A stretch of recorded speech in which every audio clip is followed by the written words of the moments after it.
Epaminondas Chanel. E os mercados fecharam o dia numa das maiores altas dos últimos tempos. O que está acontecendo? Será que compensa abrir uma posição comprada agora? Será que o SP500 vai formar um fundo duplo e reverter? Será que é o melhor momento para comprar? É disso que eu vou comentar com vocês nesse vídeo. Eu vou estar compartilhando a minha opinião, a minha visão sobre o mercado, não só do ponto de vista macro, mas também do gráfico, e vou compartilhar com vocês as operações em que eu estou nesse momento e qual a minha perspectiva e algumas oportunidades que eu estou vendo. Se você quer receber as notificações dos vídeos, análises e posts que eu faço aqui no canal diariamente, se inscreva aí embaixo, ative o sininho para receber as notificações e deixa o like. Se você não deixa o like, não interage, não comenta, o YouTube não vai te mandar os vídeos quando eles forem postados. Você vai receber muito depois ou talvez nem vai receber. Então deixa o like aí, porque é assim que o YouTube sabe que você quer receber mais conteúdos como esse. Bem, pessoal, hoje os mercados contrariaram tudo e todos, né? Todos. Bem, Bitcoin tá aí agora, não fechou ainda, né? Vai fechar às 21 horas, daqui a uns 50 minutos aproximadamente, 1 hora. E o Bitcoin até então está com 1,43% de alta, pessoal. Contrariando tudo e todos, o mercado de criptomoedas acabou virando. E não foi só o mercado de criptomoedas. Na minha visão, esse movimento do mercado de criptomoedas aí de subir, né, ele chegou quase nos 18 e depois subir para cima dos 19.400. Foi um movimento onde ele simplesmente acompanhou bolsas americanas que fizeram algo muito parecido. Como de costume, pessoal, em 2022 a maior parte dos movimentos das criptomoedas são movimentos acompanhando bolsas americanas. Não são movimentos muito relevantes, não são movimentos que realmente têm um fundamento do ponto de vista do mercado de criptomoedas. Tainan, mas o que aconteceu? Bem, como eu vinha comentando com vocês, hoje a gente teria a divulgação do CPI, o índice de preço ao consumidor lá dos Estados Unidos, o dado que mostra a inflação e dá para o mercado a perspectiva de se o Fed, o Banco Central dos Estados Unidos, vai ou não continuar subindo os juros de forma agressiva, se está na hora dele parar ou se está na hora dele acelerar. Enfim, ele dá uma visão de como que a economia mais importante do mundo vai trabalhar com seus títulos de renda fixa, o que vai definir o preço de todos os ativos do mundo. Bem, a inflação vindo acima do esperado indica para os mercados que o Fed talvez tenha que acelerar o passo. A inflação está fora de controle. E não é simplesmente a inflação, pessoal, é o core da inflação, o núcleo, tá? A gente está tendo uma aceleração impressionante, mesmo com todas as medidas que os governos e principalmente os bancos centrais dos países desenvolvidos vêm tomando. A inflação não cai. E galera, uma coisa que o Fed precisa para derrubar a inflação, uma das coisas, na verdade, eles precisam de derrubar os mercados. Por quê, Tainan? Porque se eles derrubam os mercados, se as bolsas como o SP500 está caindo desde novembro, continua caindo mais, as pessoas, os investidores vão estar perdendo dinheiro. Quem tem ações que compõem esse índice, provavelmente vai estar perdendo dinheiro, porque essas ações vão estar desvalorizando. Eles querem que as criptomoedas caiam, porque muitas pessoas ganharam dinheiro com essas criptomoedas desde 2020. Então eles querem que essas criptomoedas caiam, porque essas pessoas com menos dinheiro, elas vão consumir menos e, consequentemente, a demanda cai, a demanda agregada cai e a inflação cai. A inflação hoje ela não é só por causa disso, mas esse é um dos fatores. Tem o mercado de trabalho americano e também na Europa que está extremamente aquecido num dos níveis de desemprego mais baixo dos últimos tempos. A gente tem inflação na máxima dos últimos 40 anos, ou seja, eles precisam tirar a liquidez dos mercados para fazer as empresas começarem a cair, né, a faturarem menos, as pessoas terem menos dinheiro, consumir menos para controlar esse aumento de preço. Pessoal, a gente já teve uma inflação aqui no Brasil nos anos 80, a inflação quando ela se torna inicial, ela não é mais por causa de um evento, porque o petróleo subiu, é uma inflação que ocorre porque as pessoas começam a ter a perspectiva de inflação, elas começam a cobrar mais caro porque todos os dias elas veem as coisas subindo. E para piorar, para jogar mais água no chope, a gente tem aqui o petróleo subindo. Por que o petróleo veio subindo nos últimos dias, pessoal? O petróleo chegou a bater quase 84, chegou a bater abaixo de 84 barril e agora está em 94. Isso aqui, pessoal, é a OPEP+, os países produtores de petróleo se organizando para fazerem o preço do petróleo subir. Eles cortaram 2 bilhões de barris por dia, agora eu não me lembro se é milhões ou bilhões, enfim, eles estão diminuindo a oferta para tentar aumentar o preço. Qual que é a consequência disso? eles vão prejudicar a inflação do mundo, pessoal. Eles vão prejudicar principalmente a inflação de países que dependem muito da importação de energia, de petróleo, como é o caso dos Estados Unidos e países da Europa.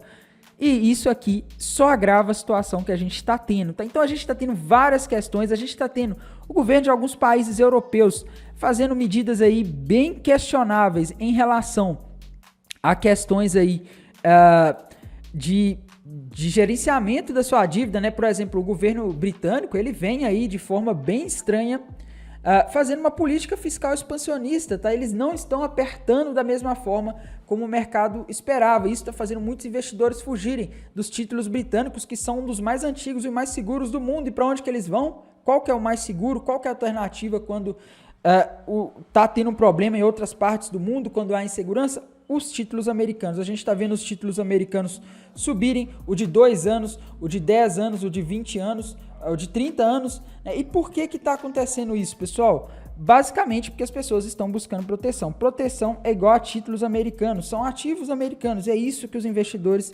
estão buscando. Quando eles buscam esses ativos, quando esses ativos começam a se valorizar, a gente tem uma diminuição na demanda por ativos de risco como as criptomoedas. E é justamente isso que o Fed, o Banco Central dos Estados Unidos, quer fazer, tá? Então, na minha visão, galera, essa subida forte hoje do SP500, que subiu aí quase 3%.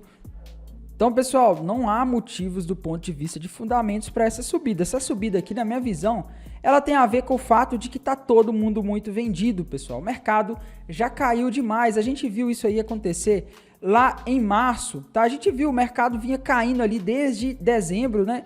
Lá nos Estados Unidos, e o mercado acabou subindo. Março foi um mês de alta forte nos mercados. Em julho e agosto aconteceu a mesma coisa, tá? Por que que a gente teve essas subidas? Simples, está todo mundo muito vendido e quando as pessoas começam a zerar as posições vendidas, o mercado sobe. A gente tem aqui também no gráfico do SP500 o S&P em uma zona extremamente importante. Reparem essa linha azul, pessoal, é a média móvel de 200 semanas do S&P, uma das médias móveis mais importantes, e ela só foi perdida em momentos de crise muito sérios, tá? Como foi o caso da época da Covid-19, quando o mercado realmente entrou em uma situação bem certa. A gente teve também durante a crise do subprime em 2008, durante a bolha.com também, a gente viu aí o SP500, o índice das 500 maiores empresas listadas em bolsa nos Estados Unidos, indo para esses níveis, tá? Mas, galera, eu acredito que pode ter um pouco disso, tá? Ele tá numa região aqui que historicamente é uma região de suporte. A gente vê que quando ele batia na média móvel de 200 semanas nos últimos 10 anos, ele sempre subia, era fundo. Pode ter isso. Mas do ponto de fundamentos, não há motivos para essa região ser um fundo, tá? Talvez do ponto de vista gráfico, técnico, muitas pessoas encerrando a posição vendida na média móvel de 200 semanas, que é uma região que foi historicamente suporte, pode estar fazendo isso. Essas pessoas que estão zerando a posição, elas encerram a posição, e as outras que entraram vendidas de última hora, esperaram o CPI sair para entrarem vendidas, foram estopadas, tá? Ou seja, tiveram que recomprar para não serem liquidadas por causa de chamada de margem. Então, a gente tem essa situação que é complicada aí nos mercados, a gente tem a situação extremamente tensa lá na Europa, tá? O governo britânico, ele vai parar amanhã, na próxima sexta-feira, dia 14, de injetar dinheiro no mercado de títulos lá. Galera, lembre-se, tá? Esse mercado de títulos lá do Reino Unido, galera, ele tá com a liquidez baixa. O governo do Reino Unido teve que intervir diretamente nesse mercado. E aí, como é que vai ficar? Né? O mercado tá começando a apostar na narrativa de que talvez o Fed vá desistir, já que existe o risco de termos uma nova crise estilo a de 2008. Mas será que vai? Com essa inflação alta, será que eles vão desistir de causar uma crise, desistir de combater a inflação por causa de uma crise? Eu não sei, pessoal. Alguns investidores estão apostando que sim, mas os últimos dirigentes do Fed que falaram disseram o seguinte: nosso problema é combater a inflação. A gente não está preocupado com recessão. Esse é o discurso. Tá? Então a gente vai ter que ver o que vai acontecer. Uma coisa é fato, essa subida de juros que está acontecendo não só lá nos Estados Unidos, mas ao redor do mundo, é uma das mais rápidas da história, pelo menos na série histórica, é a mais rápida lá dos Estados Unidos. Os juros simplesmente explodiu e isso pode fazer com que empresas alavancadas, corporações muito alavancadas, muito endividadas, Uma das coisas que eu mais curto aqui na Bitpreço é a regulagem de taxa para poder sacar o Bitcoin na sua rede original. Para isso eu venho aqui, ó, enviar e receber criptomoedas, deixo o BTC na rede original e aí eu escolho taxa rápida, taxa média ou taxa lenta. Bitcoin é na Bitpreço! Possam quebrar, inclusive bancos, e alastrar problemas aí no sistema financeiro, e o Fed pode ser obrigado a entrar. Mas por enquanto não há sinais disso. E como que isso tudo afeta as criptomoedas, pessoal? Simples, tá? Se as pessoas começarem a fugir de ativos de risco, elas vão comprar criptomoedas? Responda aí o que vocês acham, tá? Eu vejo muitos influenciadores aí há muito tempo, desde que eu conheci o Bitcoin e as criptomoedas, e que diziam, não, o Bitcoin e as criptomoedas são descentralizados, eles não sofrem. Galera, uma coisa é curto prazo, outra coisa é longo prazo. Uma coisa é o token, o preço do token, outra coisa é a rede. Tá? São coisas diferentes, as pessoas confundem as coisas. Muitas pessoas acharam que comprando criptomoedas, principalmente o Bitcoin, eles estariam protegidos de uma eventual escalada, uma subida rápida das taxas de juros. E não tem nada a ver, galera, não tem nada a ver. A situação é tensa, está ficando complicada. E a gente vai ter que acompanhar os gráficos, pessoal. O que a gente vê em termos de gráficos? Eu não consigo ver padrões altistas aqui, pessoal. Muitas pessoas estão insistindo que agora as coisas vão mudar, tá? Mas, ó, olhando o gráfico do Bitcoin, olhando tempos gráficos maiores, perspectivas para os próximos meses e semanas, eu vejo aqui um topo duplo que projeta o Bitcoin nos $12.000. Que dia que ele vai bater? Não sei, mas o gráfico indica isso. Eu vejo aqui também uma cunha ascendente rompida para baixo, projetando o Bitcoin lá na região dos $15.000. E também eu vejo aqui um triângulo descendente, um padrão de continuação da tendência de baixa, rompida para baixo, projetando o Bitcoin na região dos $12.000. Ou seja, só há, pelo menos do que eu tenho visto aqui, padrões baixistas no gráfico. Inclusive esse topo duplo e a cunha ascendente que eu comentei já estão rompidos, tá? Então é uma questão de tempo. A maior probabilidade, pelo menos do ponto de vista gráfico, é de queda. Em termos de fundamentos, pessoal, com relação à economia mundial, macroeconomia, o que a gente tem? A gente não tem nenhum sinal bom, galera. A gente não tem nenhum sinal bom. Ao mesmo tempo que a Europa está colapsando, a gente está tendo falta de liquidez em mercados, em ativos de renda fixa, de títulos de governos da Europa e até mesmo dos Estados Unidos, a gente está tendo sinais péssimos no gráfico, e a inflação nos Estados Unidos não cede, pelo contrário, ela está acelerando. A gente viu hoje o dado de inflação lá nos Estados Unidos vir acima do esperado. Olhem isso aqui, pessoal, CPI relativo ao mês de setembro, que foi divulgado hoje, às 9h30 da manhã, veio 0,4%, era esperado 0,2%, ou seja, ele veio o dobro do esperado. A inflação na base anual era esperado ficar em 8,1%, ficou em 8,2%. O core, o núcleo, pessoal, era esperado meio, veio 0,6. Então tá acelerando, galera. A gente teve também os dados pedidos iniciais do seguro-desemprego. Vieram mais pedidos iniciais do seguro-desemprego do que o esperado. Isso, por um lado, é bom, mas o maior problema do Fed agora é a inflação. O que eles querem combater é a inflação. Então, meus caros, a situação está complicada. A situação está feia do ponto de vista macroeconômico, do ponto de vista gráfico. Não há sinais de que o mercado esteja no fundo, tá? Pelo menos o mercado de criptomoedas, talvez o SP500 lá, que está na região da média móvel de 200 semanas, tenha algum sinal, mas não há um sinal nas criptomoedas aí muito claro de reversão. Amanhã a gente vai ter às 9h30 da manhã um dado que pode mexer com o mercado de criptomoedas e com todos os mercados do mundo, o núcleo de vendas do varejo e vendas no varejo relativo ao mês de setembro dos Estados Unidos. E sim, é um dado importante, mas eu acho que o mais importante foi o que a gente teve hoje. A inflação nos Estados Unidos mostrou que não está para brincadeira e que o Fed vai ter que pegar pesado.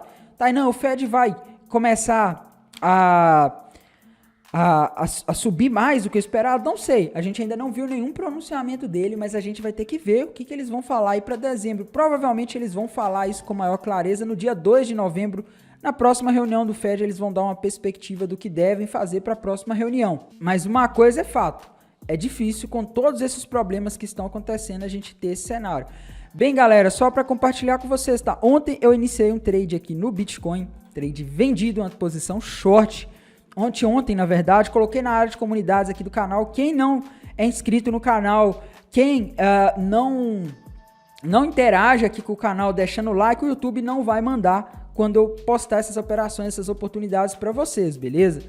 que aconteceu? Deixei uma ordem de entrada na posição short, uma ordem de venda short no mercado futuros ali em 19.050 e outra lá em 20.400, que é o último topo. O mercado pegou minha primeira ordem, não pegou minha dos 20.400, tá? Ela tá lá e meu stop está lá na região dos 20.800. Meu alvo 1 está ali nos 18.050, tá? O mercado ainda não bateu, não foi lá. Na Binance Futures, no BTC Perp da Binance Futures, o BTC Perp foi, tá? Mas na FTX, onde eu opero, não. Ele, por $20, ele não bateu, tá? Meu alvo 2 está nos 16.500, meu alvo 3 nos 13, tá? Qual que é meu plano de operação aqui? Bateu meu alvo 1, eu vou descer meu stop para o preço de entrada, que no caso é $19.050, tá? E minha segunda ordem dos 20.400, se ela não for pega antes de bater o meu primeiro alvo, eu vou cancelar ela para não ficar uma ordem aleatória lá. Então, basicamente isso, esse é meu plano de operação. Não mudei. Ah, Tainan, mas o mercado subiu forte hoje. Galera, os fundamentos, o gráfico não mudou, tá? As coisas continuam feias. Se a gente tiver uma alta agora, pode ser igual março, que a gente teve uma alta lá em que os mercados subiram fazendo um short squeeze, tirando os vendidos, acabando com aqueles que apostavam na baixa, mas não mudou os fundamentos. Não só os fundamentos, o gráfico também continua ruim, só sinais de baixa. Então, por isso eu mantenho a posição vendida no Bitcoin. Outra moeda em que eu mantenho uma posição vendida, tá? Também não pegou meu alvo 2, no caso, é a SWIP, pessoal. A SWIP, né, que é a SXP, no contrato SXP Perp, que é perpétuo, eu vejo aqui também um triângulo descendente, assim como no Bitcoin. E esse triângulo, ao contrário do Bitcoin, ele já está aí sendo rompido para baixo, tá? Ela parece estar fazendo um pullback, o alvo dela está lá na região dos 15 centavos de dólar, agora ela está em 31, então eu vejo um potencial de queda muito grande nessa moeda. Eu tinha deixado minha primeira ordem de short em 32,5 de centavo e minha segunda em 35,5 e meu stop ficou lá em 36,5, tá? Isso inicialmente, meu alvo 1 ficou aqui em 31,5 e quando o mercado caiu hoje, eu fechei um terço da posição, desci meu stop que estava lá nos 36,5 para 32,5, ou seja, o preço em que eu entrei. Como eu fechei, vendi não, né? Eu recomprei, como se tivesse recomprado, mas eu fechei um terço da posição vendida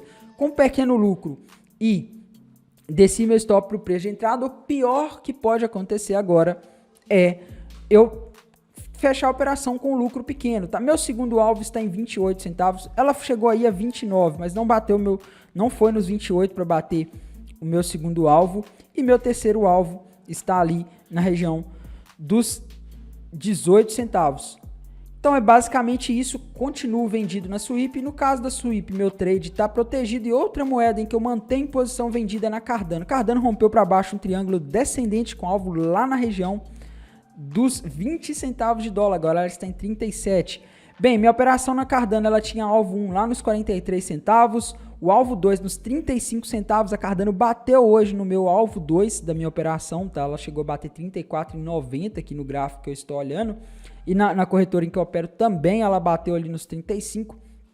Então, já tenho dois alvos aí na Cardano atingidos, já fechei 2/3 da posição que eu tinha aberto inicialmente, tá? Para quem não sabe, minha posição foi com uma entrada ali nos 45 e outra lá nos 48, meu stop ficou nos 50 centavos inicialmente, depois eu movi meu stop para o preço de entrada e agora resta meu alvo lá na região dos 25 centavos, que é meu último alvo. Falta 1/3 da posição, não corro mais risco de perder. Eu estou bem confortável nesse trade da Cardano e no da SWIP, porque eu não corro risco de perder. No trade do Bitcoin eu estou um pouco mais vulnerável. Se a gente de fato tiver alguma reversão no mercado, aí sim eu posso ser estopado, mas por enquanto não penso em fechar, não vejo motivo, não vejo fundamentos para posições compradas.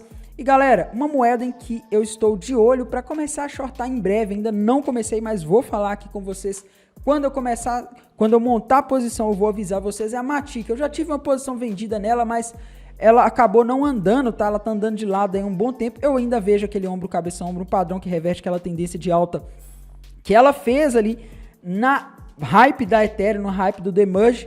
E o alvo desse ombro, cabeça, ombro, ele tá ali na região dos 50 centavos, 55 centavos aproximadamente, tá? E fora que é um padrão que vai reverter essa tendência de alta. A gente tá no bear market, galera. Não dá pra ficar apostando muito em alta, tá? Pode acontecer? Pode.